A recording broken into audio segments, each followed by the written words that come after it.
Welcome to the Superhero of Love podcast. I am Bridget Fonger. I wrote a book called Superhero of Love, Heal Your Broken Heart, and Then Go Save the World. That book is going to be out in January 2019, but I didn't want to wait until that time to start talking to superheroes of love. And guess what? Here's the news. You are a superhero of love. And through talking to other superheroes like yourself, tapping into that little superhero inside of you, I'm hoping that you and I and all of us start feeling more and more like superheroes of love, meaning that we love and are loved more than ever before. So welcome. Let's get this party started.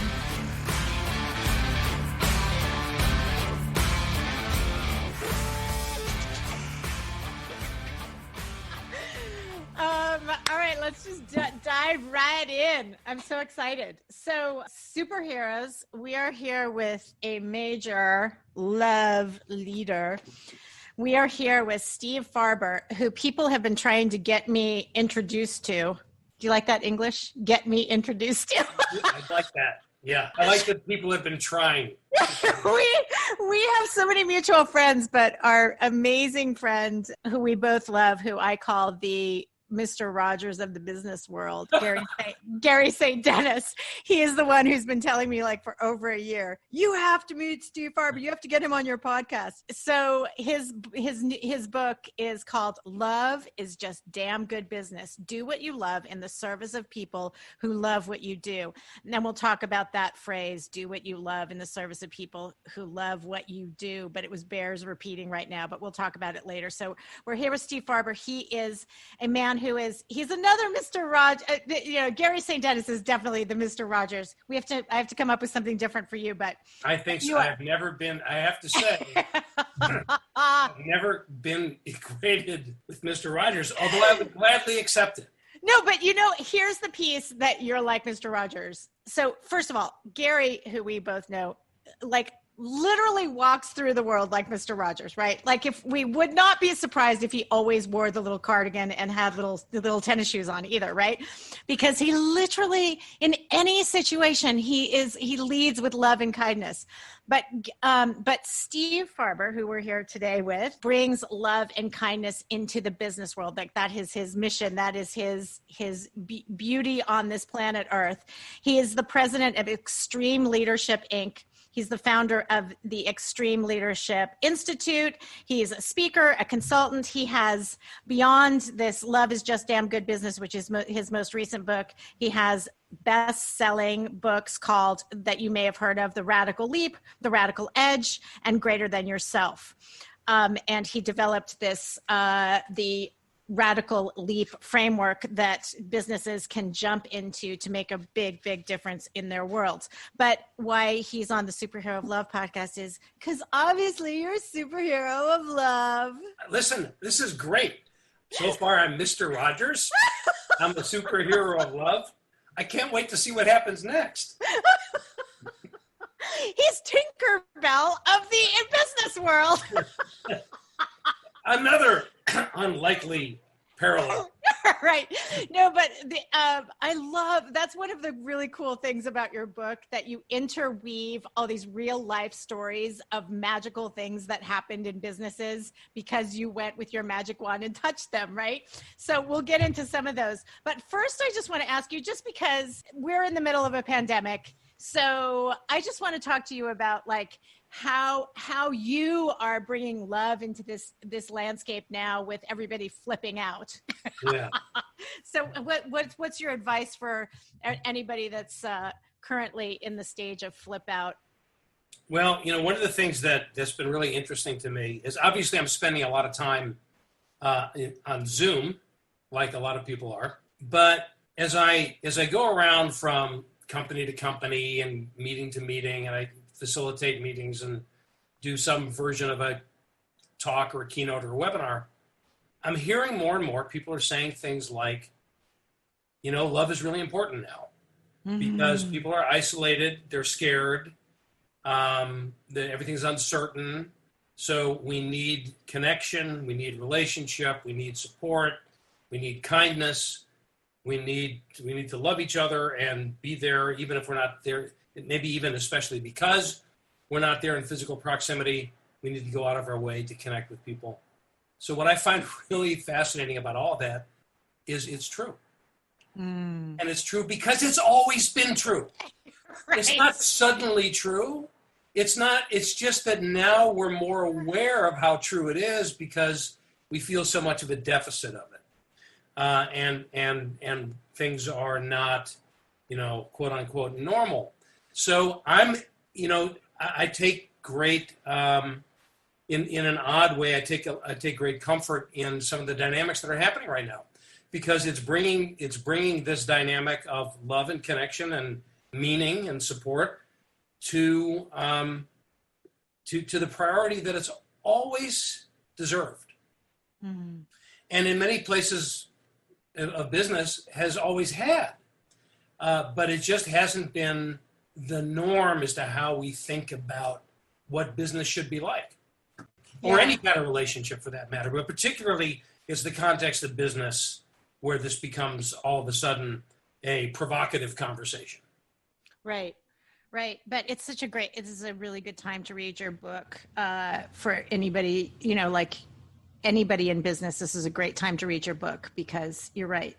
It is always, love is a hardcore business principle. Deal with it. That's the title of chapter 1. I just love that. Yeah. So let's talk about that because I love everything about that title. Love is a hardcore business principle. Deal with it. Here's why it is a hardcore business principle. First of all, there's the statement, love is a hardcore business principle.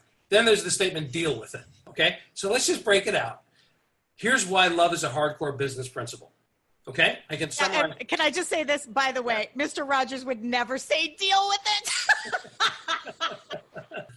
Okay, continue. He would say, can you say deal with it? But he would never say deal with it. He would ask you if you could. Here's why love is a hardcore business principle. And I'll put it in just a real succinct way. Any business person should know that the most important thing the most important dynamic that we can create as a business is to have a product or a service or an experience that our customers love. Our customers need to love what we do for them, because anything short of that, we don't have any kind of longevity, right? This idea that somehow customer satisfaction is good enough is no longer true. It hasn't been true for a very long time. And we should all know this by now. We need our customers to love what we do for them. Customers, clients, whatever terminology you use. So now let's just back that up a little bit.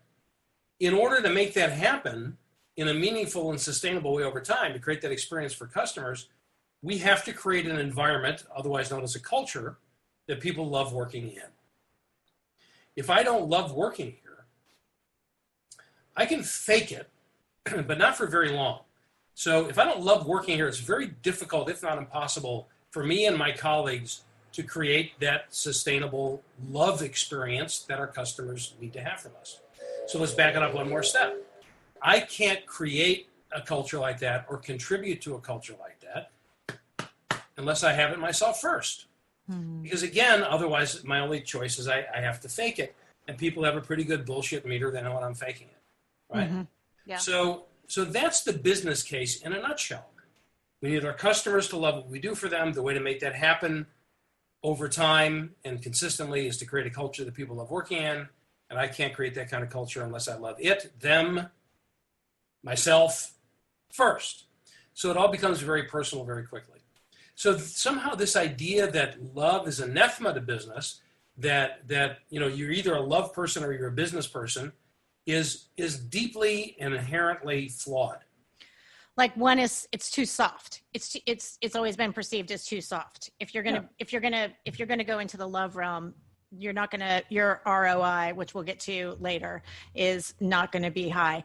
And the subtitle of your book, Do What You Love in the Service of People Who Love What You Do, is really exactly what you just said, right? Which is so great. Like if we could all just memorize that. Do what you love in the service of people who love what you do. Yeah. Memorize that along with the title and the author's name. If you can also memorize the ISBN number. That would also be great. Oh my God, memorize the ISBN number. That is hilarious. So here's the thing.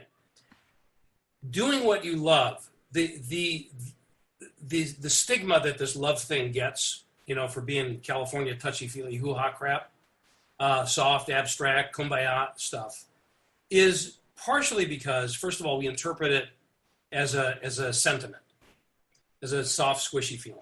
That's not the way I mean it. It's a practice and a discipline. It's not a sentiment. Now, there's feeling involved in it. That's at its foundation. But the other reason it's easy to dismiss it out of hand without giving a lot of thought to it is the first part of that phrase, do what you love in the service of people who love what you do. Do what you love. Oftentimes, that's where we leave the discussion. And we say, listen, all you got to do is do what you love. Do what you love, you'll never have to work a day in your life. Do what you love, and the money will fall on your head. Do what you love, and everything will take care of itself. Maybe for some people that's true. But I think it's not the whole story. It's the foundation, certainly. But the ideal scenario is, yes, I'm doing what I love. That's where meaning comes from. That's where joy comes from. That's where my creativity is going to come from. But I'm not just doing it to serve myself. I'm doing what I love in the service of people. So that's the context for it. It's the business context. It's the moral context. It's the ethical context. If all I'm doing is what I love, and I don't really care about the impact on you, that's another way of saying narcissism, right? If all I'm doing is what I love, and it doesn't serve you in a business context, and I know it doesn't serve you because you don't pay for it and nobody wants it, but I sure love doing it. Well, that's not business. That's a hobby. It's a hobby. Exactly. It's not a vocation. That's an avocation. And that's a great thing to have. So I'm doing what I love in the service of people, and I'm not just serving you because I know I need to, but I'm serving you in such a profound way, I have such an impact on you that the impact of that is reciprocity. In other words, you love me in return. You love what I do for you. So when you're doing what you love in the service of people who love what you do, that's the ideal kind of virtuous cycle relationship in a business. Right. And in any other context. But in a business, when you have customers that raise their hand and say, I love what you do, wow, now we know we're on the right track, and we need more of those customers. So we have to keep creating that over and over again. Throughout reading your book, I kept getting this image of a circle, like the love just feeding into the love, which feeds into the love. And it just keeps coming back, this beautiful, and that phrase, I told you about that thing I did, Love Forward Talks, which I'm going to have you do when we do another Love Forward Talks. And the tagline from that was love it forward. Like, if you tell the story that changed your heart, it could potentially change somebody else's heart. And like this whole love creating more love, like the more love you pour into it, the more love you're going to get back, and so on and so on and so on. And I loved one of the case studies that you talked about was Jankoa Janitorial. Yeah. Do you want to tell a little bit about that story? Sure. It's such a great story. Yeah, sure. I just posted an interview with Mary Miller. Oh my gosh. Yeah, it's on my podcast, which coincidentally is called Love is Just Damn Good Business, the podcast. But anyway, there's actually a very good, this is the deal with it part, okay, which we didn't address. Oh, so yeah. I'm Mary in a second. The reason I called this book Love is Just Damn Good Business is because love is just damn good business. That's the reality. So freaking deal with it. Exactly. And great things will be revealed unto you if you do. So Mary, and you prove it. And Mary is one of the case studies. So he proves it throughout the book. He keeps proving over and over and over, when you pour love into a business, the ROI is extreme. Okay, go ahead. So it's example after example, case study after case study. Jankoa is a janitorial service, and they built their whole framework, their whole culture around helping people to fulfill their dreams, which doesn't necessarily mean that they're going to be janitors for the rest of their lives. So they've helped people buy their first home. They've helped people get an education. They've helped people get jobs elsewhere.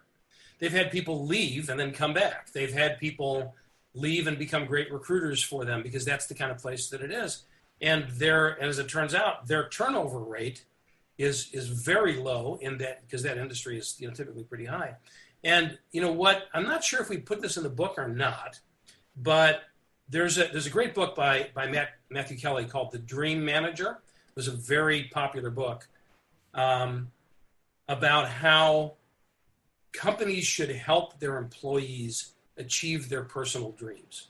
Mm. Well, Jan Koa was the model for the Dream Manager. That's what the book was. It was actually based on what they do there. So that's one of many examples. And they came to that though, like they weren't happy. They weren't loving what they were doing at first. So it came from a crisis moment. Yes. So that's that's the Yes. hopeful thing about your book, is that these businesses were in crisis moments. And then you come in with the magic wand because you're Tinkerbell. And in all fairness, it's not always examples of me as Tinkerbell coming in with the magic wand. I didn't. oh, right, it's another somebody else was Tinkerbell in that point. Yeah. And, So, right. so the point is that I didn't make this stuff up. I mean, that's the more important point. This is based on a lot of observation over a lot of time and working with a lot of companies, but also, knowing what's going on in the world of business and seeing this kind of thing happen over and over again. But with Jan Koa, with Mary, they started out, she and her husband, whose name escapes me at the moment. If you have the book there, you can probably find it. I do. I do. And sorry, Mary, if you're listening. More importantly, sorry to your husband if you're listening. But they brought in a consultant to help them, turn this company around. And he basically said to them, you guys are the problem. You have a people problem, and you're the people. There's a people problem. Yeah. Tony, shout out to Tony. Big shout out. Tony Miller. Yes. Thank you. So it often starts with some kind of a crisis, whether it's personal or business or a combination of the two. One of my favorite case studies in the book is really on my mind right now because they just hit the news again a couple of days ago, which is also a from crisis example.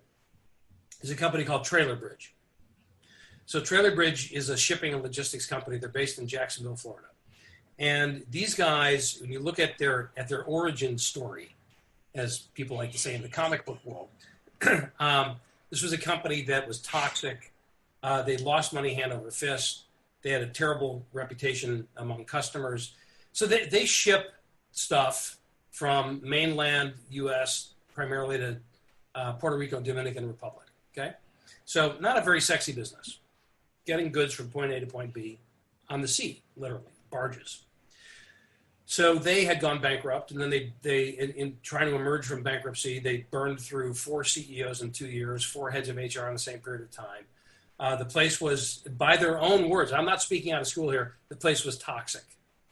And they, on the management team was a guy named Mitch Luciano. The board finally came to Mitch and said, okay, it's your turn. We want you to turn this place around. Now, here's what you need to know about Mitch. He was a love guy. So Mitch had read my books and had always been, starting with the Radical Leap, then the Radical Edge, then Greater Than Yourself. And it had always been a part of his own personal leadership approach. So when the board came to him, and these are, VC guys and venture capitalists and, bottom line guys saying, we're losing money, you got to turn this place around. He said to them, all right, I'll do it. I'll take it. I'll take the job. He said, but on a couple of conditions. He said, number one, I don't want the title of CEO. I have to earn that title because there's a lot of baggage around that title. So I'll take the title of president. I'll earn the title of CEO. When the employees say that I deserve that title, I'll take it. And then the other thing he said was, you have to let me do it my way. And it's going to be unconventional. And the reason was he was a love guy, right? So the question that he started to ask right from the outset was, how do I create an environment that people are going to love working in and that our customers are going to love doing business with? Which is a radical question given the circumstances of the time, right? Because nothing could have been further from that reality. Nobody loved the place. So instead of saying, how am I going to turn this place around and make money, he started with, how am I going to create a place that people will love working in and that our customers will love doing business with? So he started to ask the question, what should love look like in the way that we do business? And they did hundreds of things. I'm not exaggerating. But to give you an example, he started with the really symbolic. Part of that was, I won't take the title of CEO until I earn it. That's symbolic. The other thing he said was, okay, we are a company at the time, there were 120, 130 people, I guess. We're all walking around with name tags on, because that's what they always did.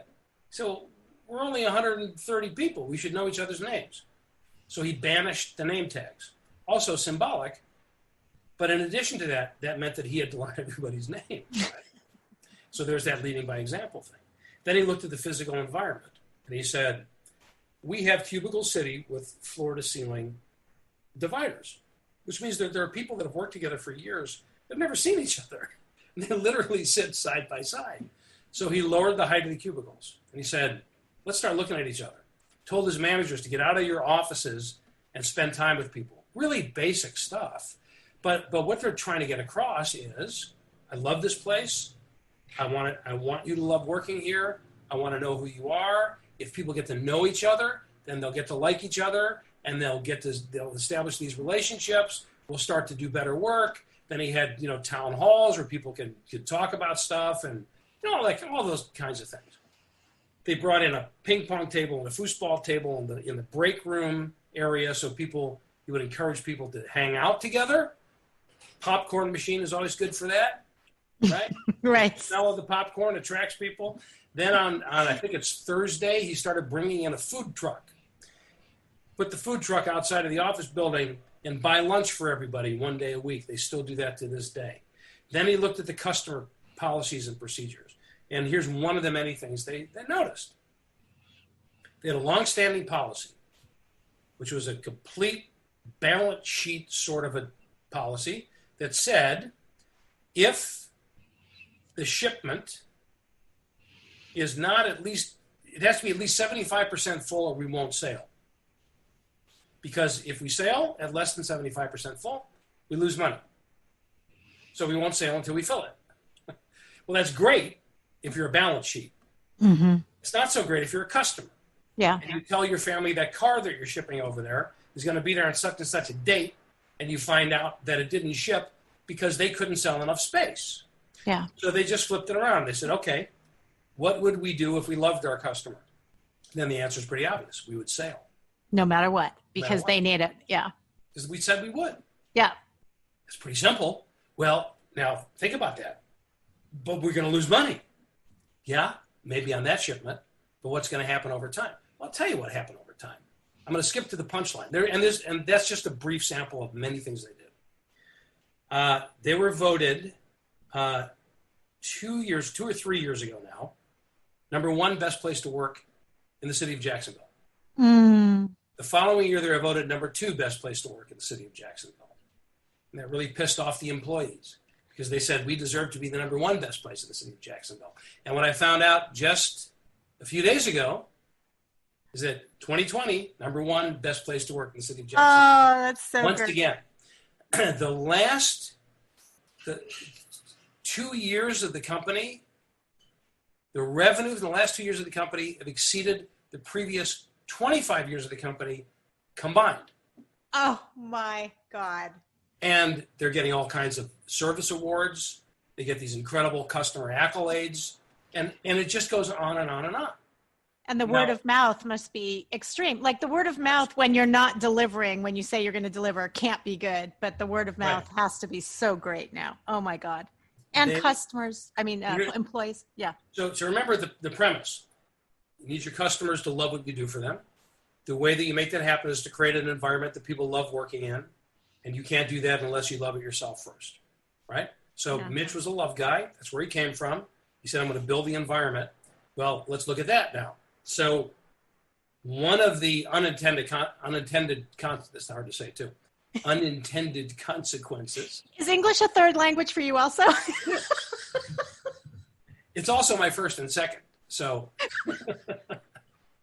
they spend virtually no money on recruiters anymore. So you can imagine back in the day, they had to spend a lot of money on recruiters because nobody wanted to stay there and nobody wanted to work there. Now they don't spend any money on recruiters because their employees are the best recruiters, because they love working there and they want other people to come work with them. So they actually reinvested some of that capital in training people how to interview and how to recruit and what kind of, how to help them get the best possible hires to bring in. So I spent some time there.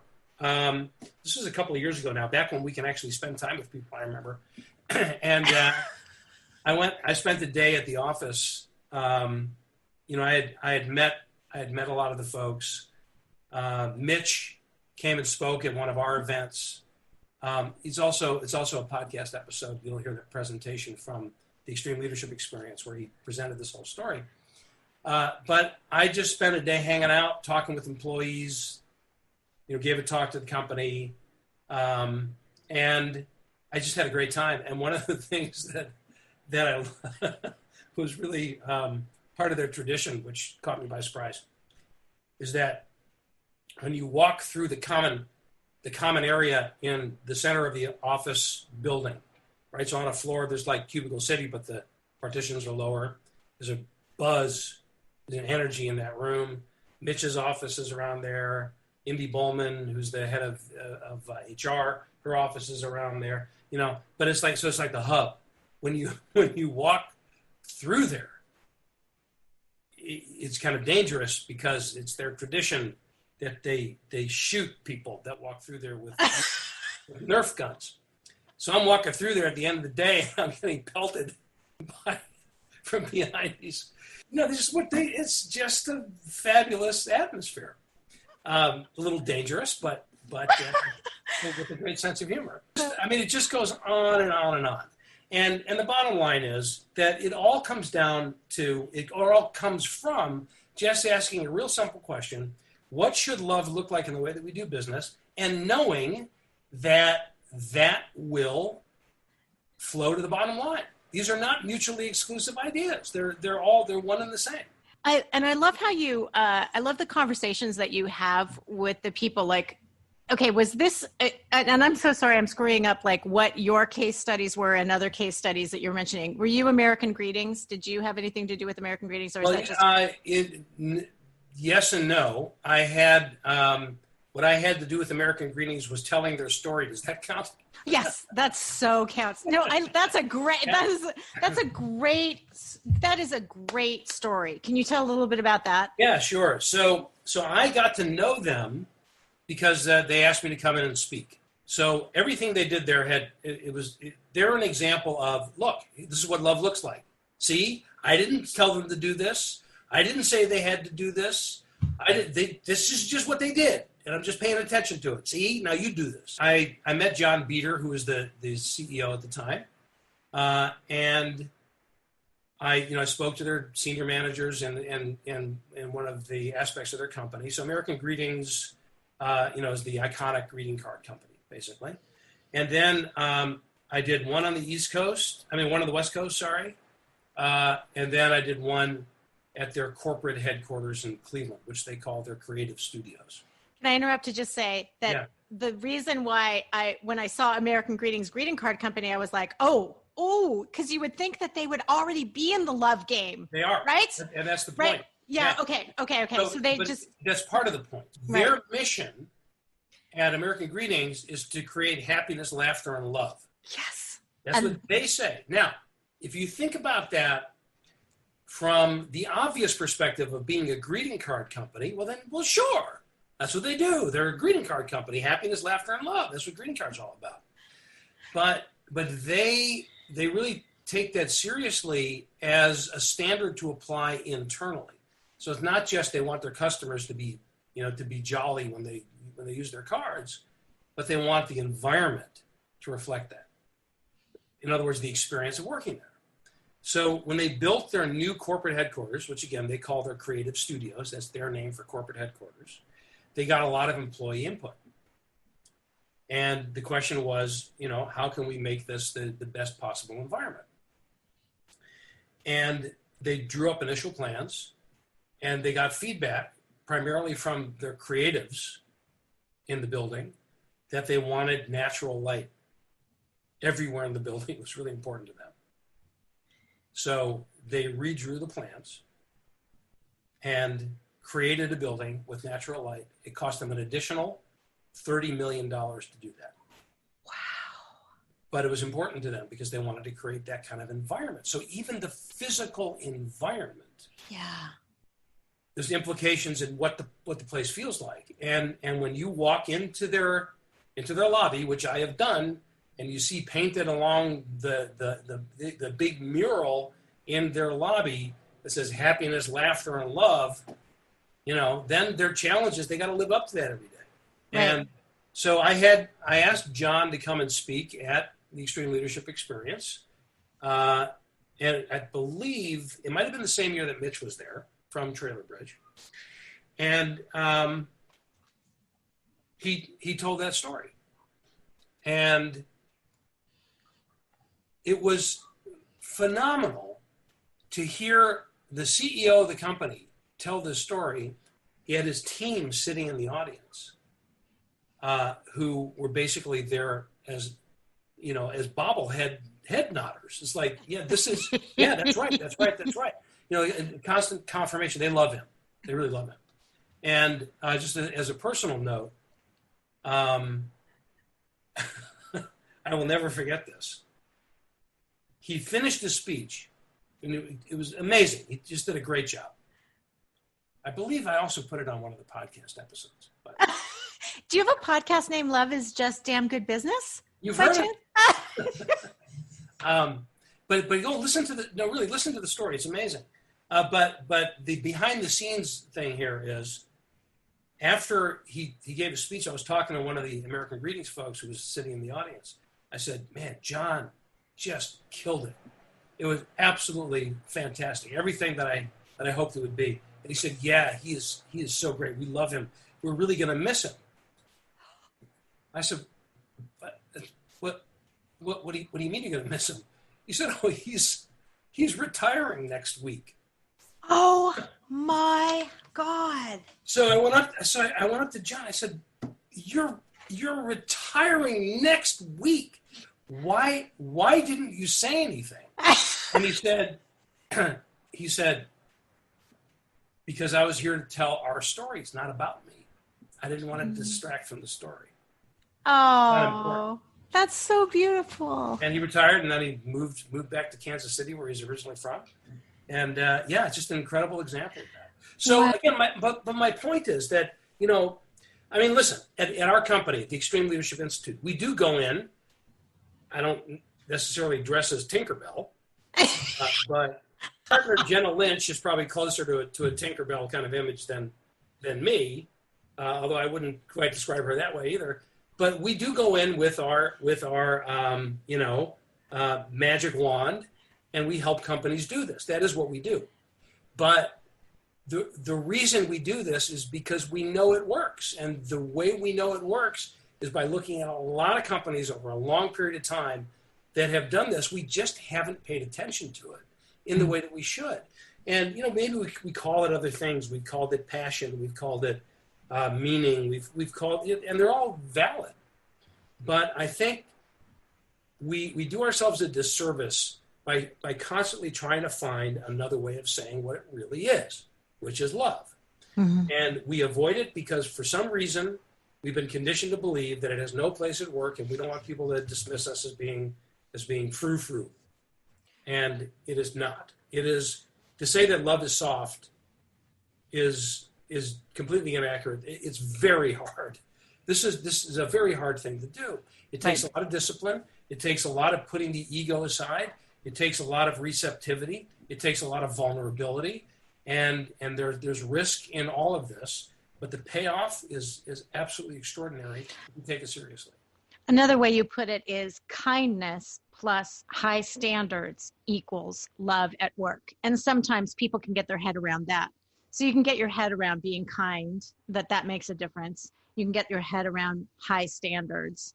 And it's raising the bar way, way, way above just good customer service. Yes, and I think that's another reason why people erroneously just dismiss this out of hand, because the thinking is that this is about lowering standards. standards, right? Because Right. I want everybody to love me. So I don't want to tick anybody off. I just want to make it a nice environment where we walk around with big goofy grins on our faces and nobody ever argues and we have big group hugs and that sounds nauseating to me, frankly. What this does, what love does, is it raises the standards. It doesn't lower them. So back to to Trailer Bridge, for example. When you ask, what would we do if we loved our customers? We would sail. Well, that's about as high a standard as you're going to get, right? Because even if we have to lose money, we're going to do that. Mm-hmm. So if you just think of it as a choice of the kind of question, if you ask your team, how can we improve customer service? You're going to get some good answers. But if you ask the same team, how can we prove to our customers that we love them? Or how can we create an experience that our customers will love? That's a different question. Yes. It raises the bar. It doesn't lower it. It raises it. And then we hold ourselves accountable to that higher standard. That's what I mean by kindness plus high standards. You don't have to be an asshole to hold people to higher standards. You could be kind and no nonsense at the same time. And oftentimes that becomes the most rewarding work experience because we want the best for ourselves and for each other when we really love this place. This is a really perfect time for me to read my very favorite paragraph in your book. May I just say that I really appreciate that you actually read the book. Oh my God, are you kidding? I know. Few interviews where let's just say that hasn't been the case. No, I know. I've done interviews like that too, and it's just like, oh, you've got to be kidding me. Or they read, I don't know what they read, maybe the back cover or something. Okay. The creation of a love, excuse me, I already screwed it up, and I'm going to tell you where this is. This is in the ROI of Love chapter, one of the last chapters. The creation of a shared love, mission, and vision is that place where it all comes together, where the leader's aspirations, hopes, dreams, and ideals all align with the aspirations, hopes, dreams, and ideals of the organization. That is where the inspiration is conceived. That is where the life is born. That is where the love is generated. But it's not found on a spot on a map. It's found all across the actual landscape. That is where the magic happens, because that's where the shared love morphs and grows into a better version of itself with every passing tick of the clock. Nicely said. Red. Yeah. I'm a freaking genius. I'm Steve Farber, and I wrote Love is Damn Good Business. It sounds so good when you say it. Oh my God, but it is like, that is the heart of this book, right? Yeah, I believe so, because there is this the ideal scenario, in my opinion, is actually what I first wrote about in The Radical Edge, which is my second book. The way I define the radical edge is stoke your business, stoke as in stoking a fire, amp your life as in amplify, and change the world, all at the same time. Mm-hmm. So the premise is that these are not mutually exclusive ideas, that what we should be doing is finding a way to do all of those at the same time. Right. You don't have to be a jerk to make money. You don't have to be a martyr to change the world. We can do all of the above. So that's kind of the dynamic that's reflected in that thought as well. When I can align my personal aspirations with what we're trying to do together, and I can help other people do that, can you think of a better place to work? Can you think of something that you would love more than that? Yeah. And so therefore, what that means is, it doesn't have to be a happy accident. It could be something that we create, consciously and intentionally. Business is about conscious and intentional creation of things, creation of product and service and marketplace and environment and culture. So why not create a place where we can hit on all those cylinders, where we can prosper, where we can be happy and joyful, and we can have an impact on the world. That's a true vision. That's the true power of vision, is when it's inclusive to that level. Yep.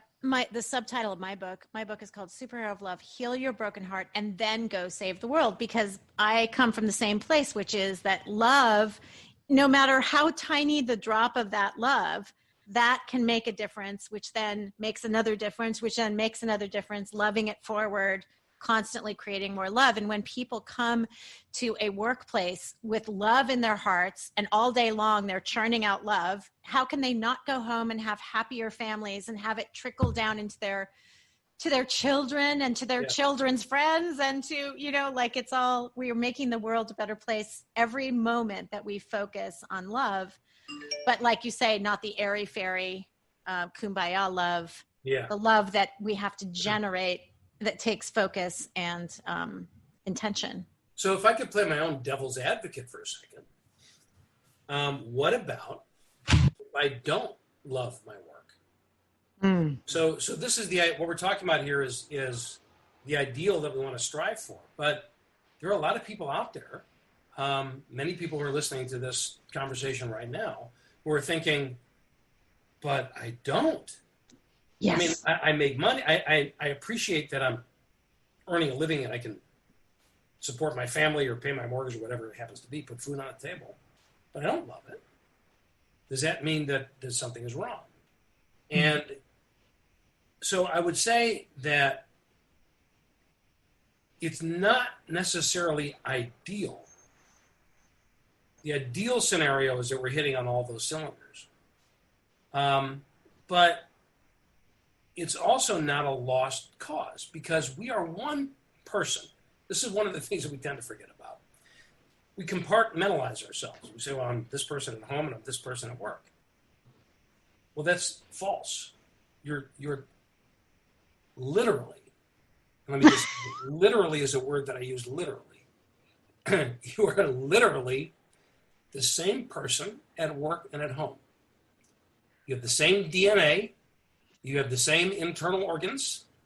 Now you play different roles. I get it. But you're the same person. So what that means is what you were just saying, Bridget. If you're happy at work, it carries over into the home life. The reverse can also be true. So maybe I don't love this particular job that I'm doing, but can I find something about it that I do love? Maybe it's the people that I work with. Maybe it's the product that we have. Maybe it's the hours. Maybe it's what it creates for me in my life, and I just need to cultivate more gratitude for it.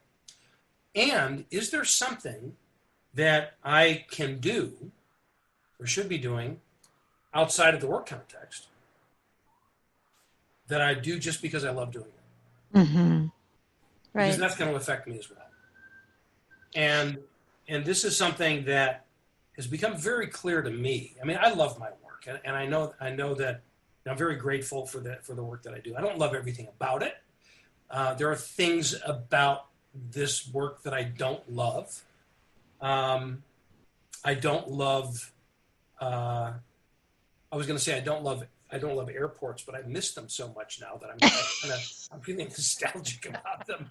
But under normal circumstances, I don't love hanging out in airports. I don't love marketing. Right. There are things, however, that I don't love doing, that I have to do in order to do the work that I love. And the technical term for that is called being an adult. Right. And every job has it. Every job has it. All right. But again, I also acknowledge that the predominance of what I do is something that I love doing. Right. But even in that context, music, I've been playing music my entire life. I've been a guitar player since I was 13 years old. And I gave it up a long time ago because I couldn't figure out a way to make money at it. And I had a family to support. And I just choked it off for a lot of years. But music brings me so much joy that it carries over into the work that I do. And I've even started to integrate it back into the work that I do in all kinds of ways. So I think a lot of people have something that we used to love doing that we gave up on for all the wrong reasons. Couldn't make money at it. didn't think we were good enough, didn't have the time, thought it was frivolous, then, whatever. And we just stopped. So one of the things that we can do is to go back to whatever that was or discover something new that brings us joy that we love doing just because. And that's going to carry over into the things that we have to do that we don't love doing. Yeah, that's great. I also, when I coach people on when they're unhappy in their job or relationship or whatever it is, wherever it is that now and here and now is, if they hate it, I say, do the opposite of what your instinct is, which is pour love into it. Like literally pour love into your relation. Like do something really beautiful for your husband every single day, right? And do something at your work that you would, go above and beyond every single day. And pouring love into things causes transformation. You never know. It's the magical ingredient. It is being your own Tinkerbell, waving the magic wand and causing, right? Yeah, exactly. And, the framework that's the core, kind of our core methodology is the radical leap, which stands for love, energy, audacity, and proof. And of course that runs through the entire book. But there's a verb in front of each one of those words. Cultivate love, generate energy, inspire audacity, provide proof. Cultivate love. Cultivate it. Mm-hmm. It's very different from have it, be it. Those are all good too. But what you've just described is the act of cultivation. It's making the effort to make it grow, to cultivate the soil so that it will grow. And it's a beautiful thing. It's a funny thing sometimes that just by paying attention and deciding to love something or someone can actually cause that to be true. Mm-hmm. Not 100% of the time, but far more often than we give ourselves credit for. Right? But I feel like something always comes of it. Right? Like it may be that you become crystal clear that you need to leave a marriage or leave a job by pouring the love into it. It may become more crystallized, right? Oh, it's not just me. It's not something internal here. It's something, we don't have a shared vision, which you talk about a long time, right? Shared values, right? Like, anyway. Yes. That was awesome. We could talk literally forever. Yeah, literally forever. It's funny that word literally is it's one of my hot buttons. So I have I think I might have shared this with you before in our previous. Wait, are you saying that you couldn't talk to me forever? Are you saying that I was exaggerating or something? What up with that? Okay, go ahead. Literally forever. I have 6 kids. I have 3 kids and three stepdaughters. 3 stepdaughters and 3 from scratch, as it were. And one of my stepdaughters, Presley, our youngest, is notorious for saying literally in a non-literal way. I was so excited. My head literally exploded. Right. No, it didn't. I see it. Sitting right there on your neck. So, yeah, literally. It's hilarious. But the fact that she uses literally makes it funny. I love her. Please tell her I love her. Yeah, she is very funny, actually. All right, Steve She's Farber. Literally the funniest person I know. You guys, does everybody understand now that love is just good business? Actually, Damn good business. It's just damn good business. So you can find Steve's book wherever you get your books. Love is just damn good business. The subtitle is Do What You Love in the Service of People Who Love What You Do, which just makes the world a better place, as we have just discussed. Also, he has a podcast, which is called what, Steve? What's it called? Let me think. Mr. Rogers' Neighborhood? No. Yeah, Love is Just Damn Good Business. The podcast, available everywhere you consume podcasts, or you can go to stevefarber.com/podcast. Excellent. And stevefarber.com has all kinds of other juicy, great stuff. And you can go, anywhere that you get your books, look for Steve Farber, because he now has 1.5 million books, literally 1.5 million books that you can read. Thank you, Steve, for reminding us that love can be brought into the business world for a great benefit to everybody that it touches. It's my pleasure. This was so much fun. Let's do this again. Let's do it again. Literally every day. Sign me up. Oh my God. It's hilarious. Stop the recording. Superheroes. That was Steve Farber. Check him out at stevefarber.com. Get his book, Love is Just Damn Good Business, anywhere that you get your books. And if you like this podcast, check out his podcast, Love is Just Damn Good Business. And if you like this podcast, please go rate, review it, tell your friends about it. This, more than ever, this time we need more superheroes of love in the fold. So tell as many people as you can about it. Subscribe to the podcast. Rate, review it. Thanks for coming, superhero. Have a wonderful day.